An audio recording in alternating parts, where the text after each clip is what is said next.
എല്ലാ സ്ഥലങ്ങളിലും ചില തീരുമാനങ്ങളും നിയമങ്ങളും ഒക്കെ ഉണ്ടാവും. പക്ഷെ നിയമങ്ങളൊന്നും അൾട്ടിമേറ്റ് അല്ല. നമ്മുടെ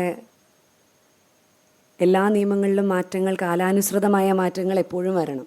അപ്പം അത്തരത്തിലുള്ള മാറ്റങ്ങൾ അനിവാര്യമാണെന്ന് തോന്നുന്നുണ്ടെങ്കിൽ അതെല്ലായിടത്തും, ഏതു തൊഴിലിടത്തും, ഇപ്പോൾ സിനിമ, നൃത്തം എന്ന് മാത്രമല്ല, ഇപ്പം നൃത്തത്തിൻ്റെ കേസിലും ഇങ്ങനെ തന്നെ ഈ കലാക്ഷേത്രം അവിടെയൊക്കെ പല ഇഷ്യൂസും ഉണ്ടായിട്ടുണ്ട്. നമ്മളതൊക്കെ പത്രങ്ങളിൽ വായിച്ചതുമാണ്.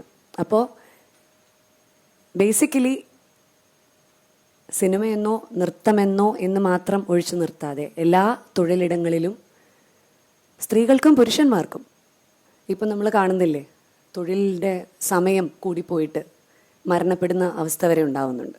സ്ട്രെസ്സ് കൂടിപ്പോയിട്ട് ഒരുപാട് പേർക്ക് ബുദ്ധിമുട്ടുകൾ ഉണ്ടാകുന്നുണ്ട്, ആത്മഹത്യ ചെയ്യുന്നുണ്ട്, ചിലർ മരിച്ചു പോകുന്നുണ്ട്. അപ്പോൾ everything has to be equally treated. എല്ലാത്തിനും മാറ്റങ്ങൾ വരണം.